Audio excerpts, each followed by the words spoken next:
بسم اللہ الرحمن الرحیم۔ بغداد کے ایک بزرگ اپنا واقعہ بیان کرتے ہیں۔ وہ کہتے ہیں کہ ایک بار میرے گھر کی دیوار اچانک گر گئی۔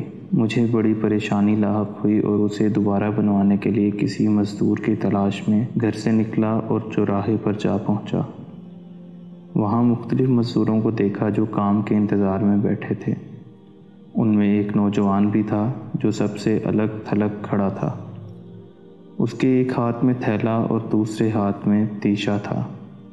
میں نے نوجوان سے پوچھا، کیا تم مزدوری کرو گے؟ نوجوان نے جواب دیا، ہاں۔ میں نے کہا، گارے کا کام کرنا ہوگا۔ نوجوان کہنے لگا، ٹھیک ہے، لیکن میری 3 شرطیں ہیں۔ اگر تمہیں منظور ہوں تو میں کام کرنے کے لیے تیار ہوں۔ پہلی شرط یہ ہے کہ تم میری مزدوری پوری ادا کرو گے۔ دوسری شرط یہ ہے کہ مجھ سے میری طاقت اور صحت کے مطابق کام لو گے۔ اور تیسری شرط یہ ہے کہ نماز کے وقت مجھے نماز ادا کرنے سے نہیں روکو گے۔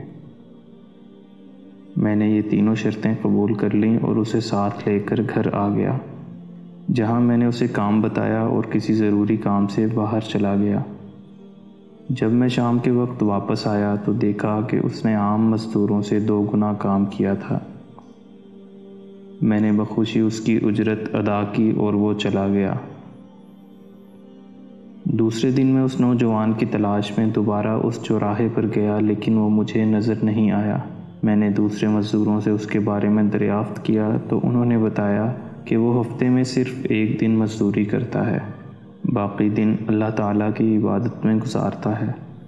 یہ سن کر میں سمجھ گیا کہ وہ عام مزدور نہیں بلکہ کوئی خاص آدمی ہے۔ میں نے ان سے اس کا پتہ معلوم کیا اور اس جگہ پہنچا تو دیکھا کہ وہ نوجوان زمین پر لیٹا ہوا تھا اور اسے سخت بخار تھا۔ میں نے اس سے کہا، میرے بھائی، تو یہاں اجنبی ہے، تنہا ہے اور پھر بیمار بھی ہے۔ اگر پسند کرو تو میرے ساتھ میرے گھر چلو اور مجھے اپنی خدمت کا موقع دو۔ اس نے انکار کر دیا، لیکن میرے مسلسل اصرار پر مان گیا، لیکن ایک شرط رکھی کہ وہ مجھ سے کھانے کی کوئی شے نہیں لے گا۔ میں نے اس کی یہ شرط منظور کر لی اور اسے اپنے گھر لے آیا۔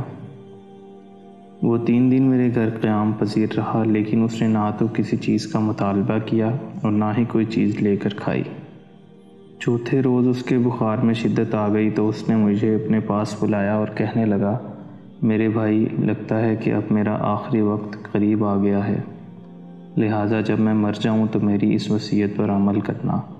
جب میری روح جسم سے نکل جائے تو میرے گلے میں رسی ڈالنا اور گھسیٹتے ہوئے باہر لے جانا اور اپنے گھر کے ارد گرد چکر لگوانا اور یہ صدا دینا کہ لوگو، دیکھ لو، اپنے رب تعالیٰ کی نافرمانی کرنے والوں کا یہ حشر ہوتا ہے۔ شاید اس طرح میرا رب عز و جل مجھے معاف کر دے۔ جب تم مجھے غسل دے چکو تو مجھے انہی کپڑوں میں دفن کر دینا۔ پھر خلیفہ کے پاس جانا اور یہ قرآن مجید اور انگوٹھی انہیں دینا، اور میرا یہ پیغام بھی دینا کہ اللہ عز و جل سے ڈرو، کہیں ایسا نہ ہو کہ غفلت اور نشے کی حالت میں موت آ جائے اور بعد میں پچھتانا پڑے، لیکن پھر اس سے کچھ حاصل نہ ہوگا۔ وہ نوجوان مجھے یہ وصیت کرنے کے بعد انتقال کر گیا۔ میں اس کی موت کے بعد کافی دیر تک آنسو بہاتا رہا۔ پھر نہ چاہتے ہوئے بھی میں نے اس کی وصیت پوری کرنے کے لیے ایک رسی لی اور اس کی گردن میں ڈالنے کا قصد کیا تو کمرے کے ایک کونے سے ندا آئی کہ اس کے گلے میں رسی مت ڈالنا۔ کیا اللہ عز و جل کے اولیاء سے ایسا سلوک کیا جاتا ہے؟ یہ آواز سن کر میرے بدن پر کپکپی طاری ہو گئی۔ یہ سننے کے بعد میں نے اس کے پاؤں کو بوسہ دیا اور اس کے کفن دفن کا انتظام کرنے چلا گیا۔ اس کی تدفین سے فارغ ہونے کے بعد میں اس کا قرآن پاک اور انگوٹھی لے کر خلیفہ کے محل کی جانب روانہ ہو گیا۔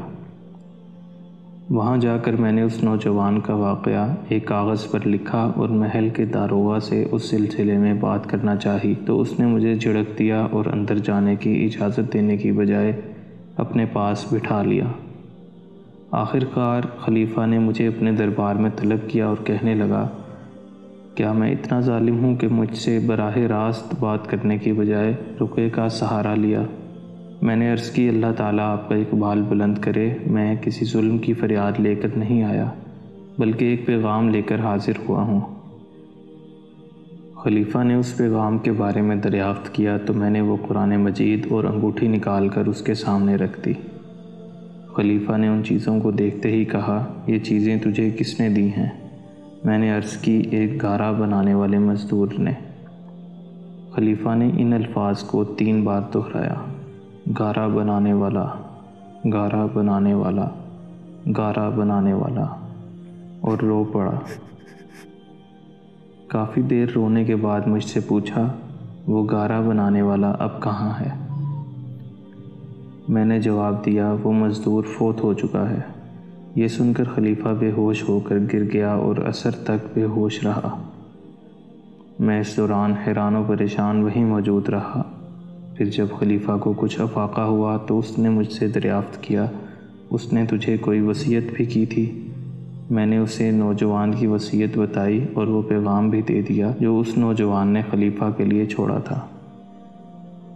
جب خلیفہ نے یہ ساری باتیں سنی تو مزید غمگین ہو گیا اور اپنے سر سے عمامہ اتار دیا، اپنے کپڑے چاک کر ڈالے اور کہنے لگا، اے مجھے نصیحت کرنے والے، اے میرے زاہد و پارسا، اے میرے شفیع۔ اس طرح کے بہت سے القابات خلیفہ نے اس مرنے والے نوجوان کو دیے اور مسلسل آنسو بہاتا رہا۔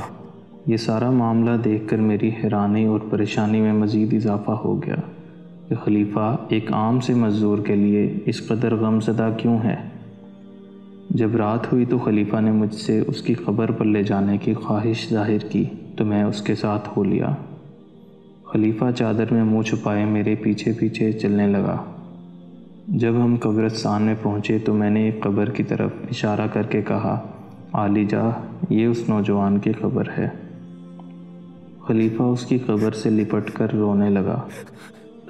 پھر کچھ دیر رونے کے بعد اس کے قبر کے سرہانے کھڑا ہو گیا اور مجھ سے کہنے لگا، یہ نوجوان میرا بیٹا تھا، میری آنکھوں کی ٹھنڈک اور میرے جگر کا ٹکڑا تھا۔ ایک دن یہ رقص و سرور کی محفل میں گم تھا کہ مکتب میں کسی بچے نے یہ آیت کریمہ تلاوت کی، أَلَمْ يَأْنِ لِلَّذِينَ آمَنُوا أَن تَخْشَعَ قُلُوبُهُمْ لِذِكْرِ اللَّهِ وَمَا نَزَلَ مِنَ الْحَقِّ وَلَا يَكُونُوا كَالَّذِينَ أُوتُوا الْكِتَابَ مِن قَبْلُ فَطَالَ عَلَيْهِمُ الْأَمَدُ فَقَسَتْ قُلُوبُهُمْ وَكَثِيرٌ مِّنْهُمْ فَاسِقُونَ۔